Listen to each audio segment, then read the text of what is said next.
Well, good afternoon, everybody. As mentioned, I'm Brenda VanHorn. I'm with the U.S. Department of Commerce, and I'm based in London. I understand you've been having a great conference. I chatted with a few contacts out there, and I think things have been going well, and you're learning a lot. You're not going to learn a lot about semiconductors from me. I don't know very much about your industry at all. As a generalist with the Department of Commerce, I know just a little bit about a lot of subjects. So I'm not going to talk about semiconductors. You've been hearing about those all day. What I am going to talk about is the work of the Department of Commerce and how we can help businesses grow and expand. And I understand you want to hear a little bit about the CHIPS and Science Act as well, so I brought some information on that. I don't know if anybody's ever been to the U.S. Embassy, but that's it. The picture on the side there. You know, if you're ever in London, look me up, and we'll have a meeting in the embassy. It overlooks the Thames. It's a really great building. All right, moving on. The CHIPS and Science Act. What is it? Well, it was signed into law. It was one of three signature pieces of legislation of the Biden administration, along with the Inflation Reduction Act and the Infrastructure Bill. And the CHIPS and Science Act was actually the brainchild and very close to the heart of our Secretary of Commerce, Gina Raimondo. She actually, as the former governor of Rhode Island, has spent her entire career working on science and technology and making sure that the U.S. can compete in science and technology. And so this was a way, she really kind of spearheaded this and made sure it got passed and was calling up congressmen. I loved hearing her talk about this, because she said that she would call up congressmen and she would say to them, "You're against the CHIPS and Science Act? Do you know who else is against it? China." and somehow by saying that, you know, she was able to kind of get this thing through. What it is funding to help bolster our supply chain, because what we learned from the pandemic is that our supply chains weren't as resilient as we thought they were, and they were in danger, and in particular, semiconductors were a real problem. And it was something that we needed to really work on, and I'm going to talk a little bit more about that. So the funding itself, of the $52 billion, you can see here, $39 billion went into the CHIPS program office for incentives, and then another $11 billion went into the creation of a research and development hub. I put some other statistics up there because I think it's really important to understand that while we're trying to bolster our supply chain in the U.S., we don't want to have the same situation where everything's in one country, which caused all the problems that, you know, we ran into during the pandemic. And we're looking to our allies and our friends to help us in this. And, you know, right off the bat, I think let me see if I can find the laser here. Oh, there it is. I love these numbers. One of my roles in the embassy is I also work with foreign direct investment into the U.S. And I have never worked in a country where our businesses are as integrated as they are in the U.S. and the U.K. together. You can see right there we have 1.33 million U.K. workers are employed by U.S. firms, and almost the same number of U.S. workers employed by U.K. firms. So you can see that, you know, our supply chains are already integrated. Another a big number there is just the R&D spending. There are lots of universities and research centers in America who have learned how to monetize their investments, and they're doing a lot of research in these areas. And then finally, and I think this one went too far ahead. Let's go back. The value of goods exported. $52.3 billion. So this is UK companies that are already invested in the US who are exporting to other markets. And what we often see in my line of work is America's a really big place. We cover, I think, 5 time zones. So if you're doing a lot of business with Asia, having an office on the West Coast may be something that you might want to consider. All right, let's move on here. So just a little bit about the act itself and some of the things that it's doing and the reasons for it. You know, our goal with the CHIPS and Science Act is to have 20% of production in the U.S. by the year 2030. And that still won't be enough.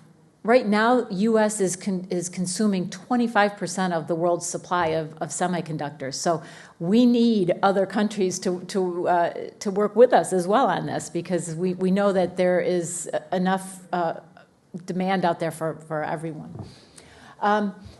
What the CHIPS and Science Act is doing, driving competitive innovation.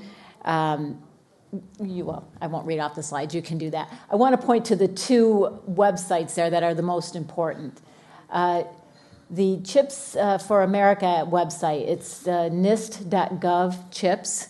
That's a really important one. I encourage all of you to go there. They send a weekly newsletter out telling all of the things that are happening when they're releasing new funds, how you can apply for new funds. There's a lot of research and development work that's happening there. They'll tell you about where some of the new clusters are developing. So that's the important one. And then the other one, the International Technology, Security, and Innovation Fund. So part of the CHIPS Act was this $500 million fund that is actually administered by the State Department. And they're actually investing in startups and scale-ups around the globe. And there's a website there where you can learn more about that. Being Commerce, I don't know a whole lot about the State Department funds, but if you go on that website, there's a wealth of information there.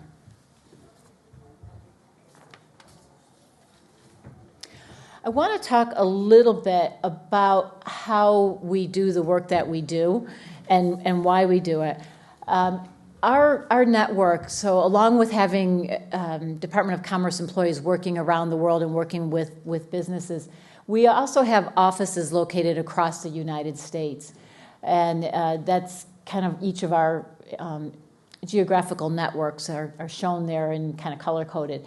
But I put that up there because I wanted to show that the Department of Business and Trade in the UK has offices located all around the U.S. as well in all of the consulates. And you'll notice that where the clusters of the CHIPS ecosystems are happening in areas where the UK also has representatives. So like San Francisco, we're seeing a lot of ecosystems developing in the southwest of America, primarily Arizona area, but also in Texas. And then we're also seeing a really large cluster developing, let's see if I can get that, lost it, in the Boston area, and then all the way across New York over to Buffalo. And I was speaking to somebody earlier, it's even down into Pennsylvania. And we have representatives from the UK government working in Boston and New York. So we work very closely with the Department of Commerce and the Department of Business and Trade to help our businesses scale up and find each other. So I'm actually working with them on a mission at the end of this month to bring companies to the Washington, D.C. area on our Select USA program, which I'm going to talk about in a minute. But before I go off this slide, I just wanted to also point to where some of the manufacturing is happening and some of the grants that have already been given through the CHIPS and Science Act. In fact, the first round of funding has already been put out there, and you can see the companies that have received some of that. All right, moving on. So why are we doing this, and why should you invest in the U.S.? And I heard somebody mention intellectual property in the last session. There's just a really robust system of intellectual property protections, both in the UK and in the US. The rule of law is very similar. Ways of doing business are very similar. And we have a lot of programs available to help companies who are considering scaling up their business in the US. And through our Select USA program, some of the things that are available to you, actionable information. If you're considering the U.S. but you don't know where to start, we can help you look at some of those ecosystems, look at where are the best labor rates, where are the best energy costs, maybe climate is a factor or something that you're considering. We can give you reported information on all of those things that are pertinent to your business. We also have really great connections with all of the economic development offices around the United States. So if you want information on a particular state, we can hook you up with them. And also, I should mention that most of the states also have matching incentives, and whether it's actual funding or incentives in rents, utilities, training, that sort of thing.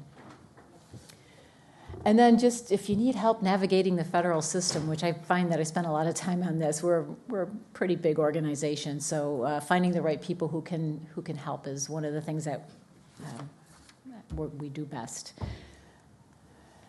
And then, as I mentioned, we do have the Select USA program. We do have an annual investment summit that takes place in Washington, D.C. It is coming up the end of this month. And this is where we bring all of the states together in one location so that you can meet all of them at one time. We also bring in all of the different government agencies that work with companies. So Department of Energy, which has a number of programs available, the Department of Transportation, we have the XM Bank there who now has funding to help companies who are considering investing in the U.S. It's a great program. It's new. They've only had it for a couple of years, and it's I think one of the things that make us very competitive. But they're all there at the summit, along with what we call the Investment Academy, which will over 3 days give you all the information that you need to know about how to structure your business, what kind of visas you need, how to find workers, you name it. They'll have somebody there talking about it. And this year in particular, there's going to be several sessions on both the CHIPS Act and the Inflation Reduction Act and how to access those funds and take advantage of those programs. And let's see, I think I might have over-talked my time. I know I have to give Linda some time. Okay, great. Then I'll just go to one more slide here, and just to say there's my contact information, and I've also put my colleague who I work with on the Select USA program. If you would like more information, please do reach out to us. So, thank you.